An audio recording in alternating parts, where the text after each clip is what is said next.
सुप्रभात प्यारे बच्चों, हिंदी की कक्षा में आप सभी का हार्दिक अभिनंदन है। आज के इस वीडियो में हम हमारा अध्याय जिसका शीर्षक है चिड़िया की बच्ची, उसका अध्ययन करेंगे। इससे पहले के अध्याय आप पढ़ चुके हैं, ठीक है। तो चिड़िया की बच्ची यानी चिड़िया की बच्ची के बारे में एक छोटी सी कहानी है, बहुत मनोरंजक है। इसकी कहानी हम अभी नहीं बताएंगे आपको, क्योंकि अगर कहानी पता चल गई तो आपको ये पढ़ने में मज़ा नहीं आएगा, ठीक है। तो इसीलिए चलो हम शुरू करते हैं। माधवदास ने अपनी संगमरमर की नई कोठी बनवाई है। उसके सामने बहुत सुहावना बगीचा भी लगवाया है। उनको कला से बहुत प्रेम है, धन की कमी नहीं है और कोई व्यसन उसे छू नहीं गया है। व्यसन का मतलब होता है कोई बुरी आदत, ठीक है। जैसे कि कोई ड्रिंक करता है, कोई जुआ वगैरह खेलता है, इस तरह की कोई बुरी आदत है वो उसे नहीं लगी है। इसलिए उसने पैसे जो हैं, अपना धन जो था वो एकत्रित किया है, जितना कमाया है उतना कहीं बेकार में खर्च नहीं किया है। और उस पैसे से उसने अपनी एक संगमरमर की कोठी बनवाई और उसके सामने एक अच्छा सुंदर सा बगीचा भी लगवाया है। सुंदर अभिरुचि के आदमी हैं। सुंदर अभिरुचि यानी उनकी जो अभिरुचि है, यानी उनकी जो रुचियाँ हैं वो बहुत अच्छी हैं, सुंदर है। फूल पौधे रकाबियों से हौजों लगे फव्वारों में उछलता हुआ पानी उन्हें बहुत अच्छा लगता है। समय भी उनके पास काफ़ी है। शाम को जब दिन की गर्मी ढल जाती है और आसमान कई रंग का हो जाता है, तब कोठी के बाहर चबूतरे पर तख्त लगवाकर मनसद के सहारे वह गलीचे पर बैठते हैं, ठीक है। यानी कि ये वहाँ का उसके घर का माहौल कैसा है, घर में क्या क्या उसके लगे हुए हैं, किस तरह का उसका बगीचा है, वो सब के बारे में इसमें वर्णन किया गया है।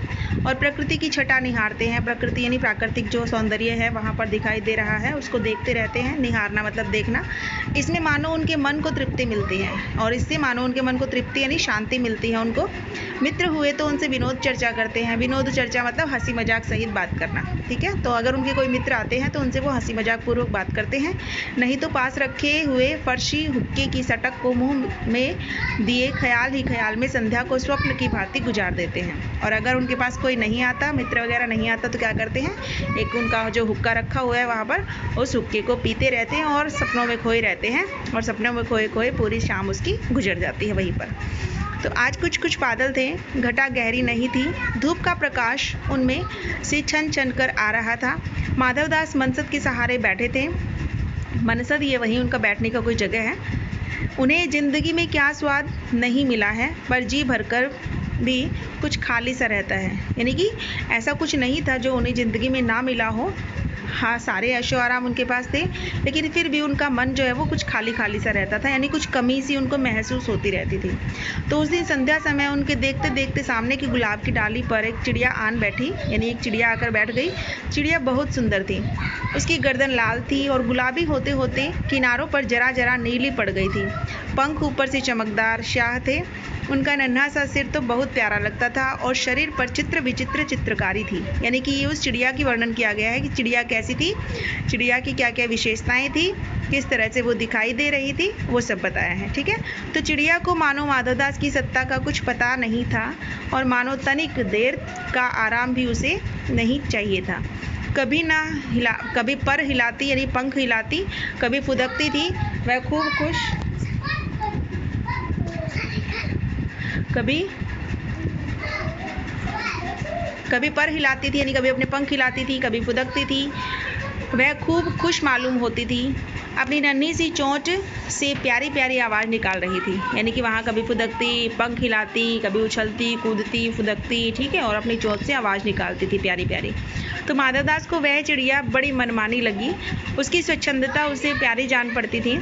कुछ देर तक वह उस चिड़िया का इस डाल से उस डाल पर थिरकना देखते रहे। थिरकना यानी यहाँ से उधर जा रही, कभी इधर से उधर जा रही है, कभी उधर से इधर आ रही है, वो सब। तो इस समय वह अपना बहुत कुछ भूल गए, यानी जहाँ वो सपनों में खोए हुए थे ना, वो सब भूल करके और सिर्फ उस चिड़िया को ही देख रहे थे। उन्होंने उस चिड़िया से कहा, आओ, तुम बड़ी अच्छी आई। यह बगीचा तुम लोगों के बिना सूना लगता है। सुनो चिड़िया, तुम खुशी से यह समझो कि यह बगीचा मैंने तुम्हारे लिए ही बनवाया है। तुम बेखटके यहाँ आया करो। यानी कि वो चिड़िया से बात कर रहा है और चिड़िया को क्या कह रहा है कि चिड़िया तुम यहाँ रोज़ आया करो, और ये बगीचा मैंने तुम्हारे लिए ही बनवाया है, तुम्हारे बिना ये सूना सूना सा लगता है। क्योंकि बगीचा जब तक उसमें कोई चहल पहल ना हो, कोई पक्षी ना चहके, तब तक वो सूना ही लगता है ना। तो चिड़िया पहले तो असावधान रही, फिर जानकर भी बात जानकर कि बात उससे की जा रही है वह एकाएक तो घबराई, फिर संकोच को जीतकर बोली, मुझे मालूम नहीं था कि यह बगीचा आपका है, मैं अभी चली जाती हूँ। पल भर सांस लेने मैं यहाँ टिक गई थी। यानी कि उसने उसकी बात सुनी, पहले तो वह असावधानी उसने उसकी तरफ ध्यान नहीं दिया, फिर बाद में जब उसे लगा कि उसी से बात की जा रही है तो वो थोड़ी सी घबराई और उसके बाद अपनी घबराहट पर काबू पा करके उसने कहा कि ठीक है, मुझे पता नहीं था ये आपका बगीचा है, अभी मैं चली जाती हूँ यहाँ से। थोड़ी देर मैं तो रुकने के लिए यहाँ रुक गई थी, आराम करने के लिए। तो माधवदास ने कहा, हाँ बगीचा तो मेरा है, यह संगमरमर की कोठी भी मेरी है, लेकिन इस सब को तुम अपना ही समझ सकती हो, सब कुछ तुम्हारा है। तुम कैसी भोली भाली हो, कैसी प्यारी हो, जाओ नहीं बैठो, मेरा मन तुमसे बहुत खुश होता है। यानी कि वो उससे रिक्वेस्ट कर रहा है कि तुम यहाँ से जाओ मत, यहीं बैठी रहो, तुम्हें देखकर मेरे मन को बहुत खुशी मिलती है। चिड़िया बहुत कुछ सकुचा गई, यानी उसकी बात सुनकर उसे संकोच हुआ, उसे बोध हुआ कि यह उससे गलती तो नहीं हुई कि वह यहाँ बैठ गई है। उसका थिरकना रुक गया, भयभीत सी वह बोली, मैं थक कर यहाँ बैठ गई थी, मैं अभी चली जाऊँगी, बगीचा आपका है, मुझे माफ़ करो। यानी कि उसको ऐसा लग रहा है कि वो शायद उस पर व्यंग्य कसते हुए ये बातें बोल रहा है कि ये आपका बगीचा है, ठीक है, लेकिन वह वास्तव में उसे वहाँ रोकना चाहता था, क्योंकि उसे खुशी मिल रही थी चिड़िया को देखकर। लेकिन चिड़िया को लग रहा था कि वह व्यंग्यात्मक स्वभाव से उससे बोल रहा है, इसलिए वह बार बार कह रही थी कि मैं तो सिर्फ आराम करने के लिए यहाँ रुकी हूँ और थोड़ी देर में मैं यहाँ से चली जाऊँगी। तो माधवदास ने कहा, मेरी भोली चिड़िया, तुम्हें देखकर मेरा चित्त प्रफुल्लित हुआ। प्रफुल्लित, चित्त का मतलब मन और प्रफुल्लित का मतलब खुश होना, ठीक है। तो तुम्हें देखकर मेरा मन बहुत खुश हुआ। मेरा महल भी सूना है, वहाँ कोई भी चहचहाता नहीं है। तुम्हें देखकर मेरी रागनियों का जी बहलेगा। रागनियाँ यानी जो वो रागनी गाता रहता है ना, उनके बारे में बात कर रहे हैं। तुम कैसी प्यारी हो, यहाँ ही तुम क्यों न रहो, यानी कि तुम यहीं क्यों नहीं रह जाती। चिड़िया बोली, मैं माँ के पास जा रही हूँ, सूरज की धूप खाने और हवा से खेलने और फूलों से बात करने। मैं जरा घर से उड़ आई थी, अब सांझ हो गई है और माँ के पास जा रही हूँ, अभी अभी मैं चली जा रही हूँ, आप सोच ना करें। यानी कि फिर वो यही कह रही है कि मैं तो बस सिर्फ घूमने के लिए आई थी थोड़ी देर, अभी वापस मुझे अपनी माँ के पास जाना है।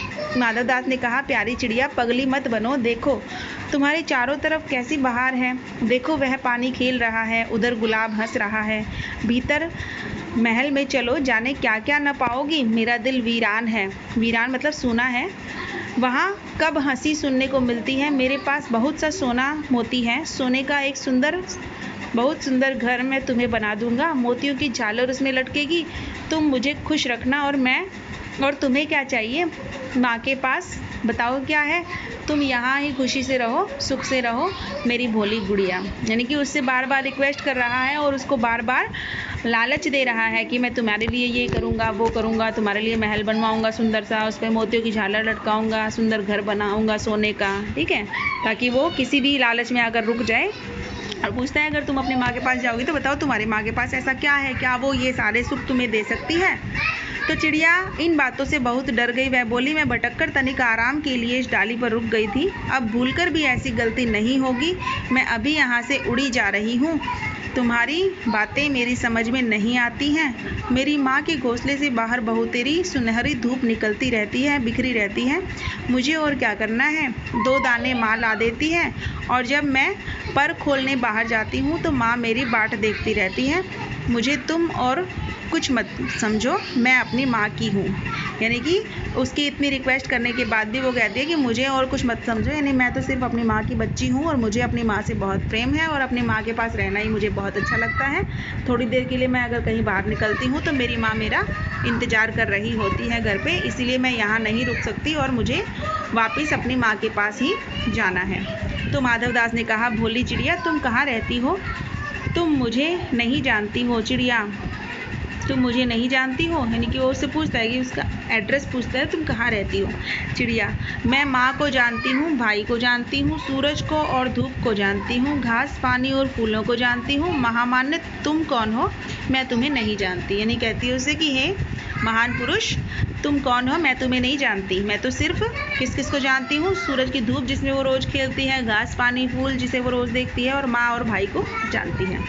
तो माधवदास, तुम भोली हो चिड़िया, तुमने मुझे नहीं जाना, तब तुमने कुछ नहीं जाना। मैं भी तो हूँ सेठ माधवदास, मेरे पास क्या नहीं है, जो मांगो मैं वह दे सकता हूँ। अब वह अपना नाम बताता है कि मैं सेठ माधवदास हूँ और मेरे पास बहुत कुछ है, ठीक है, धन दौलत बहुत है, जो भी तुम्हें चाहिए मैं सब दे सकता हूँ। चिड़िया, पर मेरी तो छोटी सी जात है, यानी मैं तो छोटी सी हूँ, आपके पास सब कुछ है, तब मुझे जाने दीजिए। यानी आपके पास तो सब कुछ है ना, तो मुझे जाने दो प्लीज़, मैं यहाँ नहीं रुक सकती, उससे रिक्वेस्ट करती है। तो माधवदास, चिड़िया तू निरी अनजान है, निरी मतलब बिल्कुल, तू बिल्कुल अनजान है, मुझे खुश करेगी तो तुझे मालामाल कर सकता हूँ।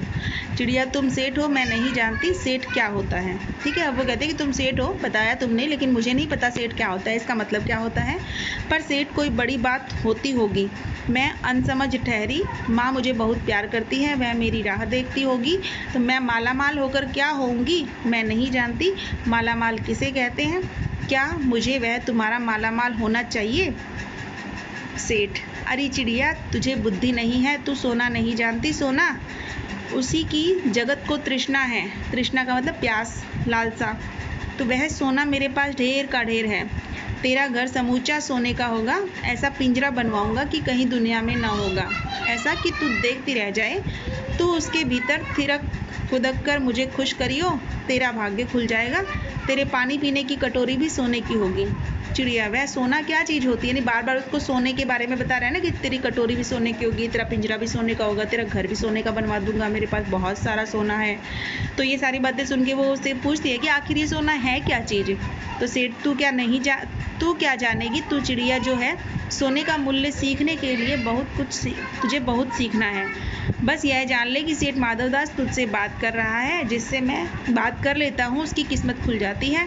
तू अभी जग का हाल नहीं जानती, मेरी कोठियों पर कोठियाँ हैं, बगीचे पर बगीचे हैं, यानी मेरे तो बहुत सारे बगीचे हैं, बहुत सारी कोठियाँ हैं, मेरे पास बहुत माल है, इसलिए तुझे अभी उसके लिए बहुत सारी चीज़ें सीखनी पड़ेंगी, तू मुझे नहीं जानती है।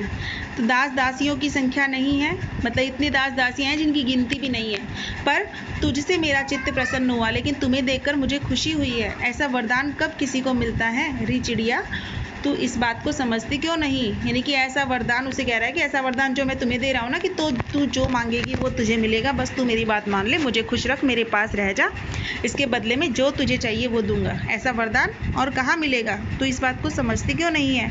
चिड़िया, सेठ मैं नादान हूँ, मैं कुछ समझती नहीं, पर मुझे देर हो रही है, माँ मेरी बाट देखती होगी, बाट देखना मतलब राह देखना, ठीक है, इंतजार करना। सेठ, ठहर, इस अपने पास के फूल को तूने देखा, यह एक है, ऐसे अनगिनती फूल हैं, ऐसे अनगिनती फूल मेरे बगीचों में हैं, वे भांति भांति के रंग के हैं, तरह तरह की उनकी खुशबू है, भांति भांति मतलब अलग अलग प्रकार के। चिड़िया, तूने मेरा चित्त प्रसन्न किया है और वे सब फूल तेरे लिए खिला करेंगे, यानी कि तूने मेरा मन प्रसन्न किया है, इसलिए वो सारे फूल जितने भी हैं रंग बिरंगे वो सब तेरे लिए खिलेंगे। वहाँ घोंसले में तेरी माँ है, पर माँ क्या है, इस बहार के सामने तेरी माँ क्या है, यानी कि उसको कहता है कि तेरी माँ, मतलब इतनी सारी मैं तुझे चीज़ें दे रहा हूँ, उसके बदले में तुझे अपनी माँ से इतना प्यार क्यों है, तेरी माँ आखिर क्या है, वहाँ तेरे घोंसले में कुछ भी तो नहीं है, तू अपने को नहीं देखती, कैसी सुंदर तेरी गर्दन, कैसी रंगीन देह, तू अपने मूल्य को क्यों नहीं देखती, मैं तुझे सोने से मढ़कर तेरे मूल्य को चमका दूंगा, तूने मेरे चित्त को प्रसन्न किया है, तू मत जा, यही रहे, यानी बार बार उसको लालच पे लालच, लोभ पे लोभ दे रहा है और वहाँ रोकने के लिए उससे प्रार्थना कर रहा है। तो चिड़िया कहती है, सेठ मैं अपने को नहीं जानती, इतना जानती हूँ कि माँ मेरी माँ है और मुझे यहाँ देर हो रही है, सेठ मुझे रात मत करो, रात में अंधेरा बहुत हो जाता है और मैं राह भूल जाऊँगी। तो सेठ ने कहा, अच्छा चिड़िया जाती हो तो जाओ, पर इस बगीचे को अपना ही समझो, तुम बड़ी सुंदर हो। यह कहने के साथ ही सेठ ने एक बटन दबा दिया, उसके दबने से दूर कोठी से के अंदर आवाज़ हुई, जिसे सुनकर एक दास झटपट भागा आया।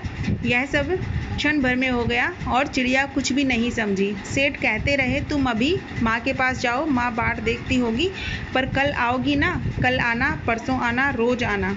यह कहते कहते दास को सेठ ने इशारा कर दिया और वह चिड़िया को पकड़ने के जतन में चला।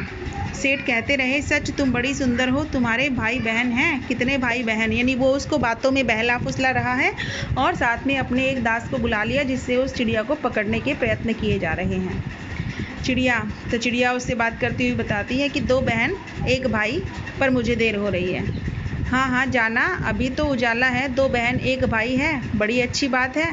पर चिड़िया के मन के भीतर जाने क्यों चैन नहीं था। वह चौकन्नी हो चारों ओर देखती थी और उसने कहा, सेठ मुझे देर हो रही है। सेठ ने कहा, देर अभी नहीं। अभी कहाँ, अभी उजाला है। मेरी प्यारी चिड़िया, तुम अपने घर का इतने और हाल सुनाओ, यानी कि अभी तो बहुत उजाला है, तब तक तुम थोड़ा और हाल सुना दो मुझे अपने घर के बारे में, कौन है क्या है, भय मत करो। चिड़िया ने कहा, सेठ मुझे डर लगता है, माँ मेरी दूर है, रात हो जाएगी, राह नहीं सूझेगी। इतने में चिड़िया को बोध हुआ जैसे एक कठोर स्पर्श उसकी देह को छू गया। वह चीख देकर चिचियाई और एकदम उड़ी। नौकर के फैले हुए पंजे में वह आकर भी नहीं आ सकी। तब वह उड़ती हुई एक सांस में माँ के पास गई और माँ की गोद में गिरकर सुबकने लगी, ओ माँ ओ माँ। ठीक है, यानी कि वापस अपनी माँ के पास पहुँच गई। जैसे ही वो उसे पकड़ने लगा, देखो इस चित्र में दिखाई दे रहा है ना कि उसका जो दास है सेठ का, वो उसे पकड़ने लगा, लेकिन वो उसके पास से उड़ गई और इस चित्र में देखो अपनी माँ के पास वापस वो पहुँच गई। तो माँ ने बच्ची को छाती से चिपटाकर पूछा, क्या है मेरी बच्ची, क्या है। पर बच्ची काँप कर माँ की छाती से और चिपक गई, बोली, कुछ नहीं, बस सुबकती रही, ओ माँ ओ माँ। बड़ी देर में उसे ढाढ़स बंधा और तब वह पलक मीचकर छाती में ही चिपक कर सोई, जैसे अब पलक ना खोलेगी। ठीक है, जैनेंद्र कुमार जी ने इसे लिखा है। बड़ी ही प्यारी कहानी है, आपको समझ में आ गई होगी। तो आज आपको यही कहानी पढ़नी है सिर्फ। ठीक है, लिखने के लिए आपको इसके जो पिक्चर है, इससे रिलेटेड ड्राइंग है, वो बना सकते हो और इसके जो कठिन शब्द आए हैं जो हमने पढ़े हैं वो शब्दार्थ लिख सकते हैं। ठीक है बच्चों, धन्यवाद।